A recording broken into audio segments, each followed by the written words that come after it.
Hi hello ನಮಸ್ಕಾರ ಸ್ನೇಹಿತರೆ. ಕೊನೆಗೂ ಕೂಡ ಇಲ್ಲಿ ಶಿವರಾಮಯ್ಯ ಗೌಡ್ರನ್ನ ಗೆಲ್ಲಿಸೋದ್ರಲ್ಲಿ ಭದ್ರಾ ಮತ್ತು ವಿದ್ಯಾ ಇಬ್ಬರು ಕೂಡ ಗೆದ್ದೇ ಬಿಟ್ಟರು ಕಂಡ್ರೆ. ಹಾಗಿದ್ರೆ ಗೆದ್ದಿದ್ದಂತಹ ಇಲ್ಲಿ ಶಿವರಾಮಯ್ಯ ಗೌಡರು ಸೊಸೆಯನ್ನು ಒಪ್ಕೊಂಡ್ರೋ ಬಿಟ್ಟರೋ ಗೊತ್ತಿಲ್ಲ. ಆದರೆ ಇಲ್ಲಿ ಅಜ್ಜಿ ಮುಂದೆ ಬಂದಂತಹ ವಿದ್ಯಾ ಅಜ್ಜಿಗೆ ಒಂದು ಬಿಗ್ ಡೋಸನ್ನೇ ಕೊಡ್ತಿದ್ದಾಳೆ.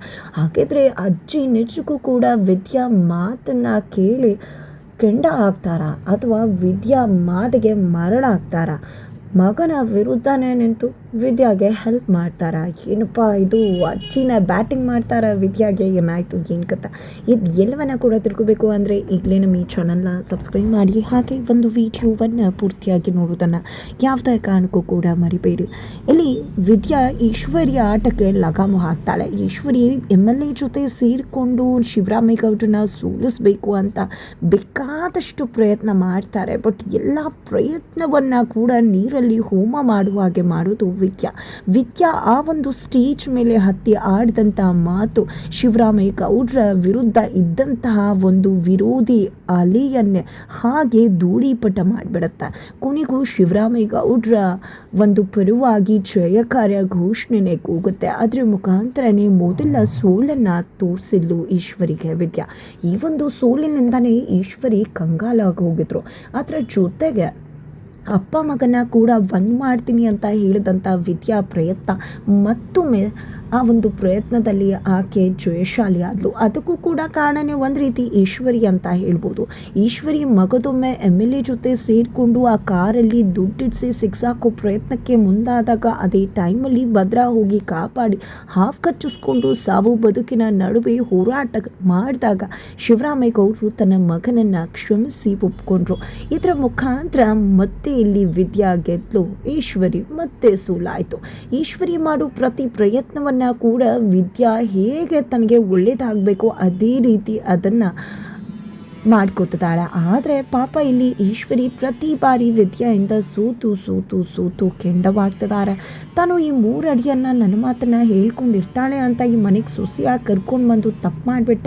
ಮದುವೆ ದಿನಾನೇ ಹೇಳದೆ ಏಕೆ ಈ ಮನೆಗೆ ಮದುವೆ ಆಗಿ ಬರ್ತಾನೆ ಇರಲಿಲ್ಲ, ದುಡ್ಡು ತಪ್ಪು ಮಾಡಿದೆ ಅಂತ ತನ್ನ ಚಪ್ಪಡಿ ಕಲ್ಲನ್ನು ತಾನೇ ಹಾಕ್ಕೊಂಡೆ ಅಂತ ನಿಜಕ್ಕೂ ಕೂಡ ಕಂಗಾಲಾಗಿ ಕುಳಿತುಕೊಂಡ್ಬಿಟ್ಟಿದ್ದಾರೆ. ಅಷ್ಟೇ ಮಾಡಲಿಲ್ಲ ಇಲ್ಲಿ ವಿದ್ಯಾ, ಅವರ ಮಗ ಸುಭಾಷ್ನನ್ನ ಕೂಡ ಇಲ್ಲಿ ಶಿವರಾಮಯ್ಯ ಗೌಡ್ರ ಒಂದು ವಾರಸ್ದಾರ ಅನ್ನೋ ರೀತಿಯಲ್ಲಿ ಬಿಂಬಿಸೋಕೆ ನೋಡಿದಂಥ ಈಶ್ವರಿ ಪ್ರಯತ್ನವನ್ನು ಕೂಡ ಮಗದೊಮ್ಮೆ ಸೋಲಿಸಿದ್ಲು. ಇದರಿಂದಾಗಿ ನಿಜಕ್ಕೂ ಕೂಡ ಈಶ್ವರಿ ಎಷ್ಟರ ಮಟ್ಟಕ್ಕೆ ಕುಪಿತರಾದ್ರು ಅಂದರೆ ಈಶ್ವರಿಯ ಮಗುವನ್ನೇ ಮುಗಿಸೋದಕ್ಕೆ ಮುಂದಾದರು. ಆದರೆ ಈಶ್ವರಿಯ ಮಗುವನ್ನು ಮುಗಿಸ್ಬೇಕು ಅಂತ ಅಂದ್ಕೊಂಡಂತಹ ಈಶ್ವರಿ ಪ್ರಯತ್ನ ಮತ್ತೆ ವಿಫಲವಾಯಿತು. ಈಶ್ವರಿ ಮಾಡಿದಂಥ ಆ ಒಂದು ವಿಷಯದಿಂದ ಮತ್ತೆ ಭದ್ರಾ ಮತ್ತು ವಿದ್ಯಾ ಹತ್ರ ಅದು. ಹೀಗೆ ವಿದ್ಯಾ ವಿರುದ್ಧ, ಭದ್ರನ ವಿರುದ್ಧ, ಶಿವರಾಮಯ್ಯ ಗೌಡ್ರ ವಿರುದ್ಧ ಏನೇ ಸಂಚು ಮಾಡಿದ್ರು ಕೂಡ ಪ್ರತಿ ಸಂಚಿನಲ್ಲೂ ಸೋಲಾಗ್ತಿರೋದು ಈಶ್ವರಿಗೆ. ಆ ಸೋಲನ್ನು ಉಣಿಸ್ತಿರೋ ಬೇರೆ ಯಾರೂ ಅಲ್ಲ, ವಿದ್ಯಾನೆ. ಇತ್ತ ಕಡೆ ಅಮ್ಮ ಏನು ಹೆಚ್ಚು, ಮಗ ಏನು ಕಡಿಮೆ ಅಲ್ಲ ಅನ್ನೋ ರೀತಿಯಲ್ಲಿ ನಾನು ಅಮ್ಮನಿಗಿಂತ ಮೇಲು ಅಂತ ಹೇಳಿ ಈಶ್ವರಿಯ ಮಗ ಅಂತ ಸಾಬೀತು ಮಾಡೋಕ್ಕೆ ಮುಂದಾಗಿತ್ತು ಸುಭಾಷ್.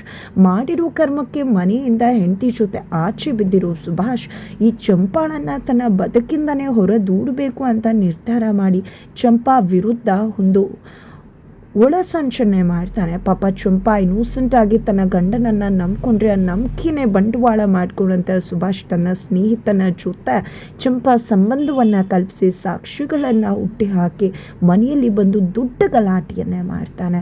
ಈ ಕಡೆ ಚಂಪಾ ತುಂಬಾ ಇನ್ನೋಸೆಂಟ್ ಆಗಿದ್ದು ಅವಳ ವಿರುದ್ಧ ಇರ್ತಕ್ಕಂಥ ಸಾಕ್ಷಿಗಳಿಂದಾಗಿ ಆಕೆ ಮನೆಯಿಂದ ಹೊರಗಡೆ ಬೀಳೋ ಸಮಯ ಬರುತ್ತೆ.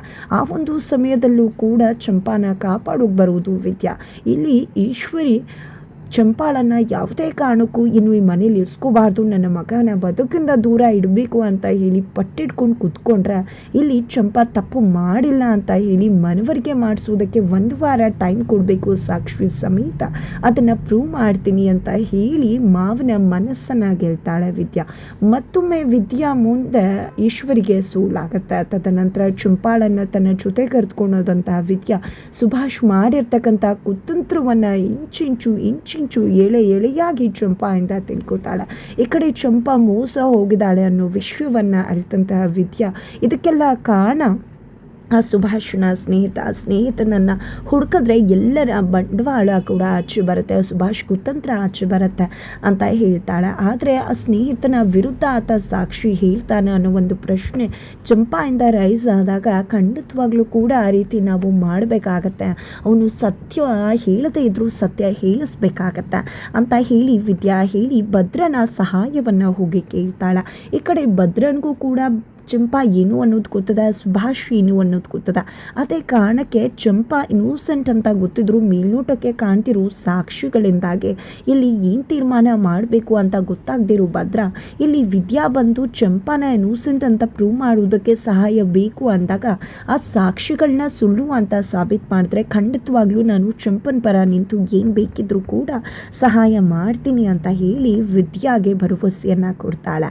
ತದನಂತರ ಇಲ್ಲಿ ವಿದ್ಯಾ ಚಂಪನ ವಿರುದ್ಧ ಇರ್ತಕ್ಕಂಥ ಎಲ್ಲ ಸಾಕ್ಷಿಗಳನ್ನ ಸುಳ್ಳು ಅನ್ನೋದನ್ನು ಸಾಬೀತುಪಡಿಸೋಕೆ ಏನೆಲ್ಲ ಮಾಡ್ಬೋದು ಎಲ್ಲ ರೀತಿಯಲ್ಲೂ ಕೂಡ ಆಕೆ ಪ್ರಯತ್ನವನ್ನು ಪಡ್ತಿದ್ದಾಳೆ. ಇದರ ನಡುವೆ ಎಲೆಕ್ಷನ್ ರಿಸಲ್ಟ್ ದಿನ ಬಂದೇ ಬಿಟ್ಟಿದೆ. ಇಲ್ಲಿ ಶಿವರಾಮೇಗೌಡರೇ ಗೆಲ್ಲೋದು ಅನ್ನೋ ವಿಶ್ವಾಸ ಇಡೀ ಮನೆಗಿದೆ. ಆದರೆ ಈಶ್ವರಿ ಮಾತ್ರ MLA ಜನಗಳ ಕೈಯನ್ನು ಬೆಚ್ಚಗೆ ಮಾಡಿದ್ದಾನೆ, ಯಾವುದೇ ಕಾರಣಕ್ಕೂ ಕೂಡ ಶಿವರಾಮೇಗೌಡ ಗೆಲ್ಲೋದಿಲ್ಲ ಅಂತ ಅಂದ್ಕೊಂಡಿದ್ದಾರೆ. ಆದರೆ ವಿದ್ಯಾ ಒಂದು ವಿವೇಕದ ಮುಂದೆ, ವಿದ್ಯಾ ಒಂದು ಯೋಚನೆಯ ಮುಂದೆ ಖಂಡಿತ ಈಶ್ವರ್ಯ ಯಾವ ದುಡ್ಡು ಕೂಡ ಕೆಲಸ ಮಾಡಿಲ್ಲ. ಪ್ರತಿ ಮನೆಗೂ ಹೋಗಿ ವಿದ್ಯಾ ಹೇಳಿದಂಥ ಆ ಒಂದು ಭರವಸೆಯ ಮಾತುಗಳು ಇಲ್ಲಿ ಈಶ್ವರಿ ಕಡೆ MLA ಕೈ ಬೆಚ್ಚಗೆ ಮಾಡಿದರೂ ಕೂಡ ಆ ಒಂದು ದುಡ್ಡಿಗೆ ಮಹತ್ವ ಸಿಗದೆ ಇಲ್ಲಿ ಕೊನೆಗೂ ವಿದ್ಯಾ ಮಾತು ಮೇಲುಗೈ ಸಾಧಿಸಿದೆ. ಅದರ ಅರ್ಥಾತ್ ಇಲ್ಲಿ ಶಿವರಾಮೇಗೌಡರು ಎಲೆಕ್ಷನ್ನಲ್ಲಿ ಜಯಬೇರಿಯನ್ನು ಬಾರಿಸಿದ್ದಾರೆ. ಇದರಿಂದ ಭದ್ರ ಫುಲ್ ಖುಷಿ. ತನ್ನ ಜೀವನದ ಸಾಧನೆನೇ ತನ್ನ ತಂದೆಯನ್ನು MLA ಮಾಡೋದು ಅಂತ ಅಂದ್ಕೊಂಡಿದ್ದಂತಹ ಭದ್ರನ ಕನಸು ನನಸಾಗಿದೆ. ಅದಕ್ಕೆ ಕಾರಣ ಆಗಿದ್ದು ಆತನು ಪ್ರೀತಿ ಮಾಡಿ ಮದುವೆ ಆದಂತಹ ವಿದ್ಯಾ. ಈ ಕಡೆ ಶಿವರಾಮೇಗೌಡರು ತನ್ನ ಮಗನ ಬಗ್ಗೆ ಹೆಮ್ಮೆ ವ್ಯಕ್ತಪಡಿಸ್ತಿದ್ದಾರೆ. ಮಗ ಅಂತೂ ಕುಳಿದು ಕುಪ್ಪಳಿಸ್ತಿದ್ದಾರೆ.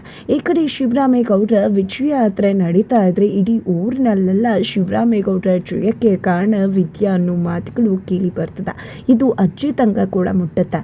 ಹಾಗಾಗಿ ಅಜ್ಜಿ ಕೂಡ ವಿದ್ಯಾ ಹತ್ರ ಬಂದಿದೆ, ನೋಡು ನಮ್ಮ ಶಿವರಾಮೇಗೌಡ ಗೆಲ್ಲುವುದಕ್ಕೆ ನೀನೇ ಕಾರಣ ಅಂತ ಎಲ್ಲರೂ ಕೂಡ ಹೇಳ್ತಿದ್ದಾರೆ. ನಿಜ, ನಿಂದಾನೆ ನನ್ನ ಮಗ ಇವತ್ತು MLA ಆಗಿರೋದು. ಅವತ್ತು ಆಗಿದ್ದಂಥ ಸಮಸ್ಯೆ ಬಗೆಹರಿತಾ ಇದ್ದಿದ್ರೆ ಖಂಡಿತವಾಗ್ಲೂ ಕೂಡ ನನ್ನ ಮಗ ಇವತ್ತು ಈ ಜೀವನ ಕಾಣ್ತಾ ಇರಲಿಲ್ಲ. ಅದಕ್ಕೆ ಕಾರಣ ನೀನು ಅನ್ನೋದನ್ನು ನಾನು ಕೂಡ ಒಪ್ಕೋತೀನಿ.